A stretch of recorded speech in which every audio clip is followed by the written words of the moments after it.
करते हैं। हमारा टॉपिक चल रहा था फॉर्म्स ऑफ मार्केट, यानी कि मार्केट कितने टाइप्स के होते हैं।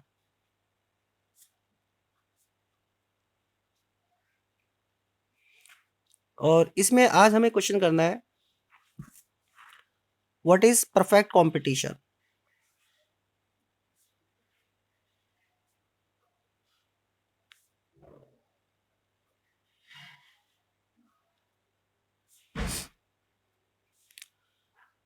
What are its features.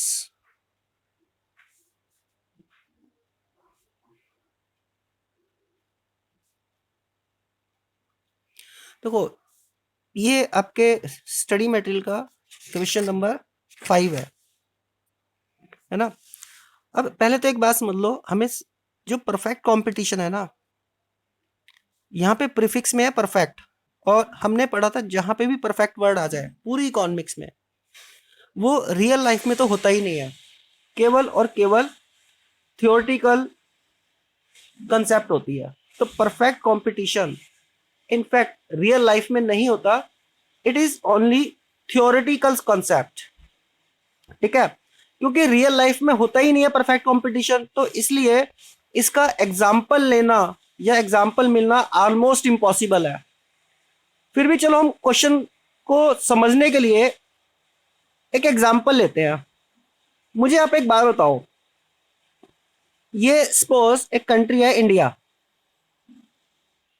ठीक है। आप एक बात बताओ, यहां पे कितने फार्मर्स हैं? कोई 10-20 फार्मर्स तो नहीं है, करोड़ों फार्मर्स हैं, करोड़ों। और सपोज मैंने कहा कि ये वाले फार्मर्स सपोज क्या प्रोड्यूस कर रहे हैं, पोटैटो प्रोड्यूस कर रहे हैं, ठीक है।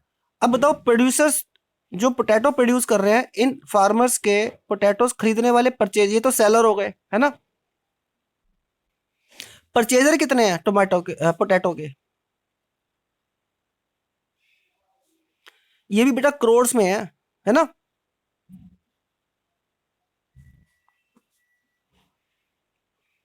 करोड़्स में है, और ये सेलर भी कैसे हैं, करोड़्स में है। अब एक बात सोचो, इन सभी फार्मर्स का जो पोटैटो है, क्या सबकी क्वालिटी बिल्कुल एक जैसी होती है, या थोड़ा बहुत क्वालिटी में डिफरेंस होता है? डिफरेंस तो होता ही है ना। लेकिन एज्यूम करो कि जो पोटैटो है ना, इन करोड़ों फार्मर्स के बिल्कुल सिमिलर है, इनमें कोई भी चेंज नहीं है। समझ गए? मतलब मैंने कहने का मतलब है, करोड़ों सेलर्स हैं, करोड़ों परचेजर्स हैं, मतलब very very large number of sellers and very very large number of purchasers. और जो चीज वो सेल कर रहे हैं ना और बाई कर रहे हैं, वो सभी सेलर्स का प्रोडक्ट बिल्कुल एक जैसा है। ठीक है, अगर ऐसा होता है तो हम इस सिचुएशन को बोलते हैं परफेक्ट कंपटीशन। बात समझ में आई? तो इतना समझ में आ गया ना, सब कुछ इसी एग्जांपल में चलना है। मतलब एक ऐसी सिचुएशन जब बहुत very large number of seller, very large number of purchasers dealing in similar product. ठीक है, अब इसमें फीचर्स क्या क्या होंगे? फीचर्स की अगर हम बात करें, डेफिनेशन की तो बात बाद में करेंगे, पहले फीचर्स की बात करते हैं। Features of perfect competition.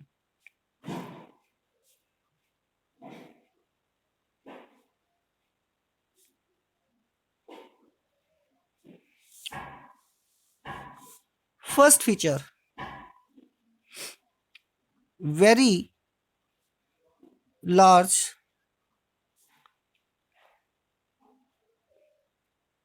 Number of sellers. मतलब sellers very very large number में, बहुत सारे सेलर हैं।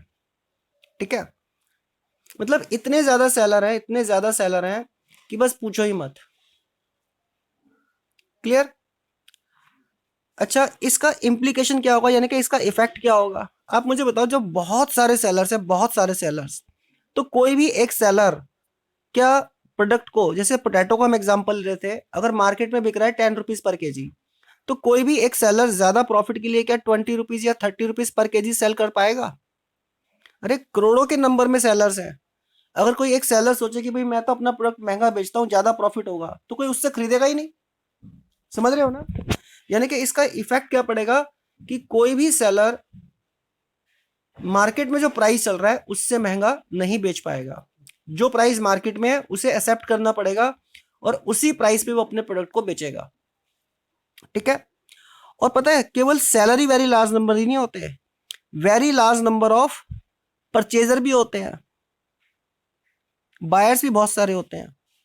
अब एक बात सोचो, करोड़ों बायर्स हैं, अगर हर बायर चाहता है कि उसे सामान सस्ता मिले, मार्केट में पोटैटो चल रहा है 10 रुपीज पर केजी, एक पर्टिकुलर बायर सोचता है मैं 5 रुपए किलो खरीद लेता हूँ, बार्गेनिंग करता हूँ, तो क्या कोई भी सेलर उसे 5 रुपए किलो में बेचेगा? सेलर कहेगा भाई आपको लेने हैं तो लो, नहीं लेने तो मत खरीदो, इतने करोड़ों से परचेजर है, मैं किसी और को बेच दूंगा। समझ रहे हो ना? तो इसका इफेक्ट क्या हुआ, मतलब परचेजर मार्केट रेट से कम पे नहीं खरीद पाएगा और सेलर मार्केट रेट से ज्यादा पे नहीं बेच पाएगा। मींस मार्केट में जो रेट चल रहा है उसी रेट पे ट्रांजैक्शन किया जाएगा। मार्केट रेट का मतलब जो रेट इंडस्ट्री ने फिक्स कर दिया। क्लियर? दूसरा फीचर्स, होमोजेनस प्रोडक्ट।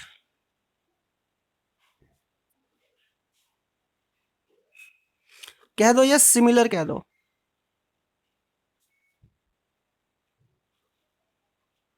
मतलब जितने भी सेलर है ना उन सबका प्रोडक्ट बिल्कुल एक जैसा है, उनमें किसी भी तरह का कोई भी डिफरेंस नहीं है, क्वालिटी वाइज और शेप वाइज, या मतलब किसी भी तरीके से कोई डिफरेंस है ही नहीं, सभी सेलर का प्रोडक्ट बिल्कुल एक जैसा है। क्लियर? अच्छा, सभी सेलर का प्रोडक्ट बिल्कुल एक जैसा है तो इसका इफेक्ट क्या पड़ेगा? क्या कोई भी सेलर या कोई भी फर्म प्राइस अपनी मर्जी से बढ़ा या कम कर पाएगा? अब सोचो, जैसे हम बात करें कि मारुति कार है, कार बेचने वाले तो करोड़ों लोग नहीं है ना, 10-20 कंपनियां होंगी इंडिया के अंदर। अब मारुति कंपनी अपनी कार का प्राइस बढ़ाना चाहे तो वो बढ़ा सकती है, कम करना चाहे कम भी कर सकती है, लेकिन यहाँ तो very large number of sellers हैं और परचेजर हैं और सबका प्रोडक्ट बिल्कुल एक जैसा है। तो कोई भी एक सेलर, आप खुद ही सोचो ना, ऐसी मार्केट में अगर आप बिजनेस कर रहे हो तो क्या आप अपने प्रोडक्ट का प्राइस बढ़ा सकते हो कि भाई मैं तो पोटैटो 10 रुपीज पर केजी नहीं बेचता, मैं तो 50 रुपीज पर केजी बेचूंगा, ज्यादा प्रॉफिट कमाऊंगा? नहीं बढ़ा सकते ना। क्यों? क्योंकि फिर कोई खरीदेगा ही नहीं। राइट? अच्छा, तीसरा फीचर है फ्रीडम ऑफ एंट्री।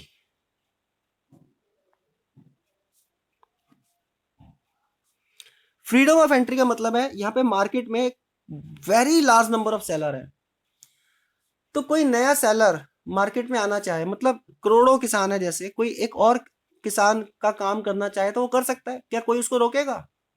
कोई भी नहीं रोकेगा। ये बात बिल्कुल वैसे ही है जैसे पब्लिक पार्क होता है, पब्लिक पार्क में हजारों लोग घूम रहे हैं, कोई और आदमी आना चाहे तो कोई रोक सकता है? कोई भी नहीं रोक सकता, क्योंकि किसी का कंट्रोल है ही नहीं। यही बात यहाँ पे भी है। ठीक है ना? तो फ्रीडम ऑफ एंट्री मतलब नई फर्म चाहे तो एंट्री कर सकती है। राइट? अच्छा, और फ्रीडम ऑफ एंट्री ही नहीं होता, फ्रीडम ऑफ एग्जिट भी होता है। यानी कि अगर कोई एक पुरानी फर्म जिसको कि प्रॉफिट नहीं हो रहा, लॉस हो रहा है या कुछ भी रीजन है, वो चाहे तो अपना बिजनेस बंद कर सकती है, उसे कोई किसी तरह की रिस्ट्रिक्शंस भी नहीं है। ठीक है। अच्छा, फ्रीडम ऑफ एंट्री का इंप्लीकेशन क्या होगा? सपोज एज्यूम करो कि पोटैटो प्रोड्यूस करने में इन करोड़ों फार्मर्स को बहुत ज्यादा प्रॉफिट हो रहा है, वेरी वेरी हाई प्रॉफिट्स हो रहे हैं। ठीक है। तो होगा क्या फिर? फ्रीडम ऑफ एंट्री है ना यहाँ पे, जब बहुत ज्यादा प्रॉफिट हो रहे हैं तो हर आदमी चाहता है मैं ऐसा काम करूं जिसमें ज्यादा प्रॉफिट हो। तो क्या होगा, कुछ समय के बाद यानी कि लॉन्ग टर्म में नए प्रोड्यूसर्स मार्केट में आ जाएंगे, यानी कि नए फार्मर्स मार्केट में आ जाएंगे। ठीक है ना? ज्यादा प्रॉफिट क्योंकि हो रहा है, और जब नए आएंगे तो प्रोडक्शन और ज्यादा होगा, प्रोडक्शन और ज्यादा होगा तो प्राइस तेजी से बढ़ेंगे, नहीं प्राइस कम होंगे, प्रोडक्शन ज्यादा होगा तो सप्लाई बढ़ेगी और सप्लाई के बढ़ने से प्राइस कम होगा। ठीक है ना? और जब प्राइस कम होगा तो जो बहुत ज्यादा प्रॉफिट्स हो रहे थे वो खत्म हो जाएंगे, यानी कि रीजनेबल प्रॉफिट होंगे केवल। अच्छा, एग्जिट, एग्जिट भी कर सकता हो कोई पुराना फर्म। इसका क्या इंप्लीकेशन होगा? देखो, अगर किसी फार्मर को लॉस हो रहा है या प्रोड्यूसर को लॉस हो रहा है तो वो क्या करेगा, थोड़े समय तक तो लॉस बियर करेगा, लेकिन अल्टीमेटली वो अपना बिजनेस काम बंद कर देगा। मतलब लॉस नहीं होगा लॉन्ग टर्म में किसी को भी, अगर हो रहा है तो वो बंद ही कर देंगे अपना बिजनेस। तो लॉन्ग टर्म में केवल और केवल नॉर्मल प्रॉफिट होंगे। क्लियर? नेक्स्ट फीचर है परफेक्ट नॉलेज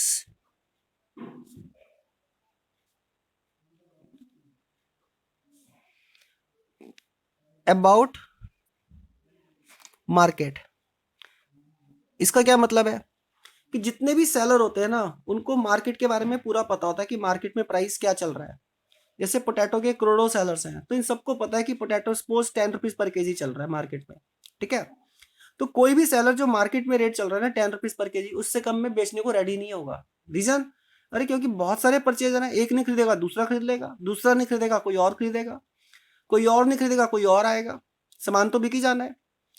तो सेलर्स को मार्केट के बारे में पूरा नॉलेज है, और केवल सेलर्स को ही नहीं, परचेजर्स को भी मार्केट के बारे में पूरी नॉलेज होती है, ठीक है ना। इसका इम्प्लीकेशन क्या होता है, अब परचेजर को पता है कि भाई potato suppose 10 rupees per KG का रेट है मार्केट में, वो एक शॉप पे जाता है और वो शॉपकीपर क्या करता है, टोमेटो का रेट 10 की जगह 15 रुपीज पर केजी कोट करता है कि इसको ज्यादा प्रॉफिट हो जाए। तो क्या परचेजर उससे खरीदेगा? उसे तो मार्केट के बारे में पता है पहले से कि 10 रुपीज केजी मिल रहा है, तो उससे खरीदेगा ही नहीं, ठीक है। तो इसका इम्प्लीकेशन ये हुआ कि ना तो सेलर मार्केट रेट से ज्यादा पे बेच पाएगा और ना ही परचेजर मार्केट रेट से कम पे खरीद पाएगा। अच्छा, एक और फीचर होता है नो एडवर्टाइजमेंट कॉस्ट।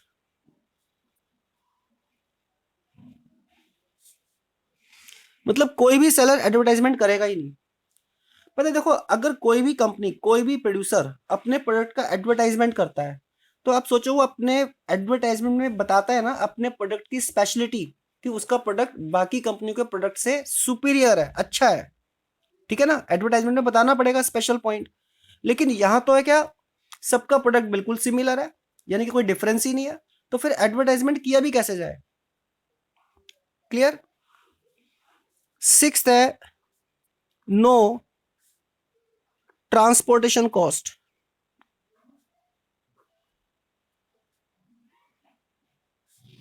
कोई ट्रांसपोर्टेशन कॉस्ट नहीं होगी। क्या मतलब है इसका, देखो जैसे एप्पल्स हैं, एप्पल्स की अगर हम बात करें, कश्मीर में प्रोडक्शन होता है ज्यादातर, लेकिन बिकते तो पूरी कंट्री में है, जैसे दिल्ली में भी बिकते हैं। तो कश्मीर से जब एप्पल दिल्ली में आता है ट्रांसपोर्टेशन के थ्रू, तो उसमें एक्सपेंस आता है ना, होता है ना पैसा खर्च। तो परफेक्ट कंपटीशन के बारे में है कि यहाँ पे कोई ट्रांसपोर्टेशन कॉस्ट नहीं होगा। क्यों नहीं होगा?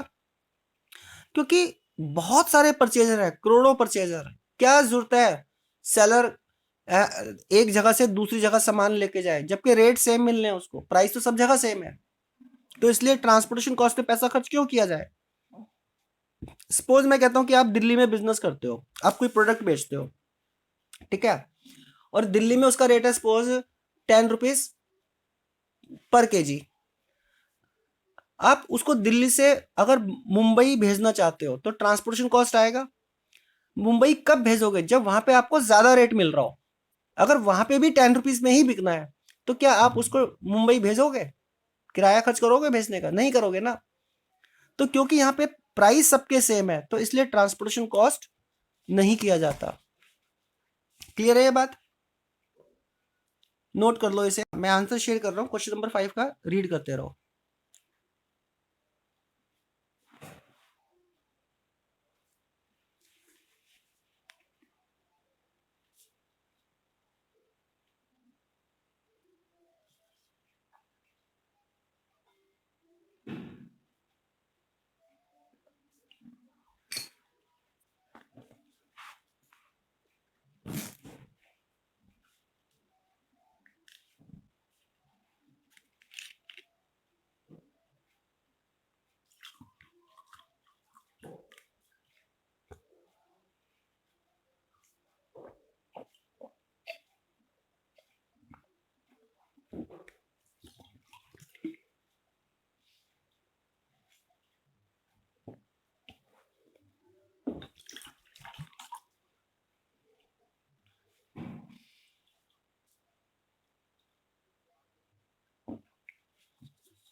हाँ बेटा, इतना हो गया। नेक्स्ट पेज निकाल रहा हूं, इसे भी रीड कर लो, ध्यान ध्यान से रीड करना है।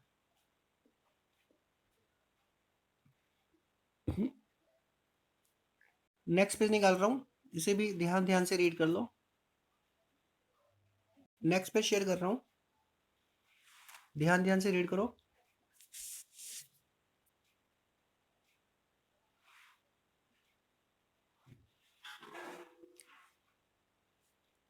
पेज शेयर करता हूं,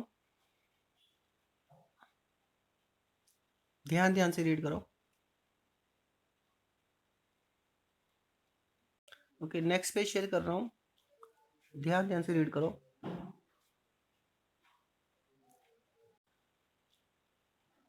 सिक्स क्वेश्चन बहुत ही ज्यादा इंपॉर्टेंट है, अब क्वेश्चन नोट कर लो। बहुत बहुत ध्यान से समझने वाला क्वेश्चन है ये क्वेश्चन था कि under perfect competition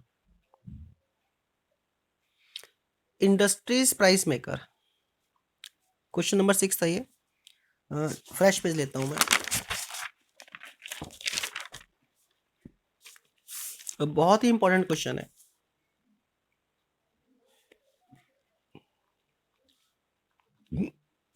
under perfect competition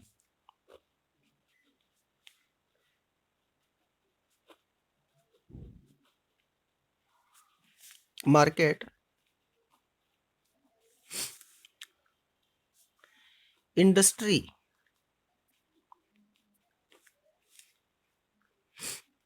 is price maker.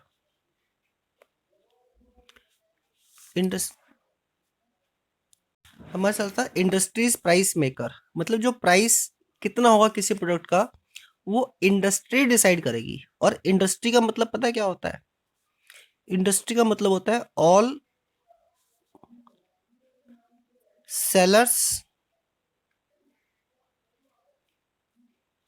Plus all buyers,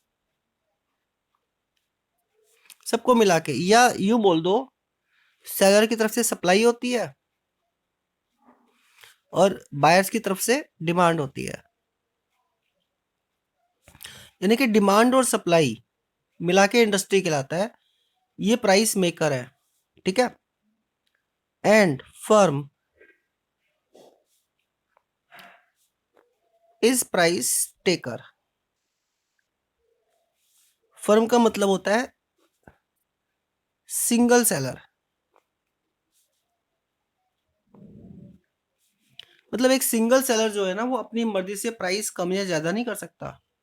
demand और सप्लाई के थ्रू जो प्राइस फिक्स हुआ है उसी प्राइस पे सिंगल सेलर को अपना प्रोडक्ट बेचना पड़ेगा, ठीक है। चलिए करते हैं इसको एक एग्जांपल से समझते हैं।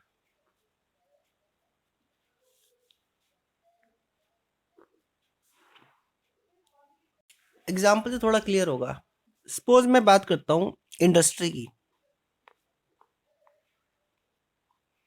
ये इंडस्ट्री किसी भी चीज की हो सकती है, सपोज पोटैटो की हो सकती है, जहां पे करोड़ों सेलर्स हैं, करोड़ों बायर्स हैं, ठीक है। हम बेटा इंडस्ट्री की बात कर रहे हैं, ध्यान रखना, ठीक है। इंडस्ट्री में तो बहुत सारे सेलर्स हैं, बहुत सारे बायर्स हैं, राइट। और सपोज इंडस्ट्री की अगर हम बात कर रहे हैं तो मैंने कहा कि जो प्राइस है ना, किस कोई भी प्रोडक्ट हो सकता है, उसका जो प्राइस है सपोज 6 रुपीज पर यूनिट है, और जो डिमांड है ना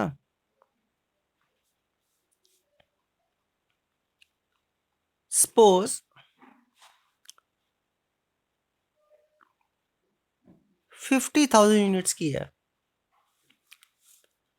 लेकिन पता है क्या होता है, कुछ समय के बाद प्राइस कम हो जाता है, 5 रुपीज पर केजी हो जाता है। अब अगर प्राइस कम होगा तो बताओ डिमांड कम होगी ज्यादा होगी? हम हम बेटा हम क्या करते हैं, अगर सस्ता हमें सामान मिलता है तो हम ज्यादा खरीदते हैं, तो प्राइस कम होगा तो डिमांड ज्यादा होगी, होता है ना ऐसा। सपोज वो हो गई 75,000 रुपीज, 75,000 यूनिट्स। और अगर कुछ समय के बाद प्राइस और कम हो जाता है मान लो, तो हम और भी ज्यादा डिमांड करेंगे, होता है ना ऐसा। ये लाखों करोड़ों बायर की तरफ से डिमांड आ रही है, परचेजर जो डिमांड कर रहे हैं, ठीक है। अच्छा हम बात करते हैं सप्लाई की, जो कि सेलर लोग करते हैं प्रॉफिट कमाने के लिए। अब पता है डिमांड को भूल जाओ, price suppose 6 rupees per unit है, तो जो करोड़ों सेलर्स है ना, करोड़ों सेलर्स वो मिला के सपोज 1 लाख यूनिट्स की सप्लाई करने के लिए रेडी है, ठीक है। लेकिन आप सोचो बेटा, अगर प्राइस कम हो जाए तो सेलर्स ज्यादा बेचना चाहेंगे, कम बेचना चाहेंगे? भाई अगर प्राइस कम हो गया तो वो तो कम ही बेचना चाहेंगे, राइट ना, क्योंकि उनको प्रॉफिट कम हो रहा है। सस्ते में कौन बेचता है? तो 1 लाख से सपोज 75,000 यूनिट्स बेचना चाहेंगे, और अगर प्राइस और कम हो जाता है तो और कम बेचना चाहेंगे, राइट ना। अब आप मुझे बताओ, प्राइस कहां पे आके डिटरमिन होगा? जहां पे डिमांड सप्लाई इक्वल है वहां पे, या जहां पे सप्लाई ज्यादा है, या जहां पे डिमांड ज्यादा है? कहां पे प्राइस डिटरमिन होगा, पता है आपको? अगर सप्लाई ज्यादा है ना, मतलब सेलर्स का सामान नहीं बिक रहा, तो सेलर्स लोग क्या करेंगे? सस्ता करके बेचने की कोशिश करेंगे, तो प्राइस कम कर देंगे, राइट। मतलब यहाँ पे इक्विलिब्रियम नहीं होगा। और 4 रुपीज पे अगर हम देखें तो डिमांड ज्यादा है। डिमांड ज्यादा होने का मतलब क्या है? सभी परचेजर को सामान नहीं मिल रहा है। और बेटा हम परचेजर की पता टेंडेंसी होती है, जब उसको सामान नहीं मिलता ना, तो वो ज्यादा पैसे देने के लिए भी रेडी हो जाता है। आप खुद ही सोचो, आप मूवी देखने के लिए गए, मूवी का टिकट सपोज 400 रुपीज का है, लेकिन मूवी का टिकट आपको मिल नहीं रहा, लेकिन आपको तो मूवी देखना है, तब क्या करोगे? 400 की जगह 500 भी देने को रेडी हो जाओगे ना, मतलब ज्यादा प्राइस देने को रेडी हो जाओगे, ठीक है। तो यहाँ पे भी स्टेबिलिटी नहीं आएगी। स्टेबिलिटी मीन्स इक्विलिब्रियम नहीं आएगा। तो फिर इक्विलिब्रियम आएगा कहाँ पे? जहां पे डिमांड और सप्लाई इक्वल है, राइट। ये तो गई इंडस्ट्री की बात। अच्छा, अब हम बात करते हैं एक फर्म की बात। फर्म का मतलब होता है एक सिंगल सेलर, आप जानते हो, मैं लिख भी देता हूं, firm means single seller, right. और जो प्राइस इंडस्ट्री ने फिक्स किया, कितना फिक्स किया इंडस्ट्री ने? 5 रुपीज। अब मुझे एक बात बताओ बेटा, इंडस्ट्री में तो करोड़ों सेलर्स हैं, करोड़ों सेलर्स, मतलब very very large number of sellers हैं। एक सिंगल सेलर कितनी क्वांटिटी सोल्ड करेगा, बताओ? इंडस्ट्री के कंपैरिजन में तो बहुत कम क्वांटिटी सोल्ड कर पाएगा ना वो। हो सकता है 1 यूनिट सेल करे, हो सकता है 2 यूनिट्स, हो सकता है 3 यूनिट्स गुड्स सेल करे। तो जो प्राइस फिक्स हो गया ना, इंडस्ट्री ने फिक्स कर दिया, उसी पे एक सिंगल सेलर को अपना प्रोडक्ट बेचना होता है, राइट ना।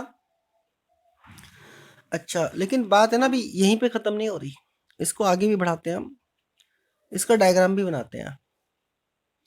और डायग्राम मैंने नहीं बनाना, डायग्राम तो आपने बनाना है। आपको पता ही है डायग्राम कैसे बनते हैं, आपके लिए कोई नई चीज नहीं है। वाई एक्सिस पे मैंने लिया प्राइस, ये इंडस्ट्री की बात हो रही है।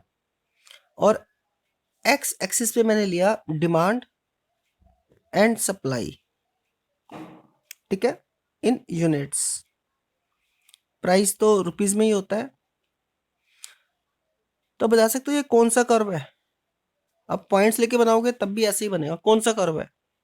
आप पढ़ चुके हो, ये बेटा जी डिमांड कर्व है ना। पॉइंट्स लेके बनाओगे ना तब भी ऐसे ही बनेगा। और ये कौन सा कर्व है, बताओ? बताओ कौन सा कर्व है? यस, बिल्कुल सही कह रहे हो, ये सप्लाई कर्व है। जहां पे दोनों कट कर रहे हैं, मतलब इक्वल है, यही इक्विलिब्रियम पॉइंट है, जिसको हम ई से डिनोट करते हैं। और इक्विलिब्रियम प्राइस कितना आया हमारा? 5 रुपीज। और अगर हम क्वांटिटी पे जाएं, यानी कि डिमांड और सप्लाई पे जाएं, तो कितना आया? 75,000 यूनिट्स, ठीक है ना। तो ये 75,000 यूनिट्स है। अब बात करते हैं हम फर्म की। अगर हम फर्म का बनाए डायग्राम, कैसा बनेगा?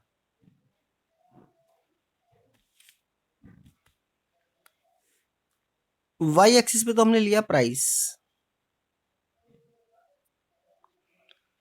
और एक्स एक्सिस पे ले लिया हमने suppose demand and supply in units, लेकिन ये हम ले रहे हैं एक फर्म की, ठीक है। अब जो प्राइस फिक्स हो गया 5 रुपीज, एक यूनिट बेचना है तो 5 रुपीज, दो बेचना है तो 5, 3 बेचना है तो 5। तो सपोज मैंने कहा कि ये प्राइस 5 रुपीज है जो इंडस्ट्री से आया हुआ है, ठीक है। 1 यूनिट, 2 यूनिट, 3 यूनिट्स, तो सेम प्राइस पे ही तो बिकेगा ना। तो कैसे बन जाएगा, लाइक दिस, ठीक है ना।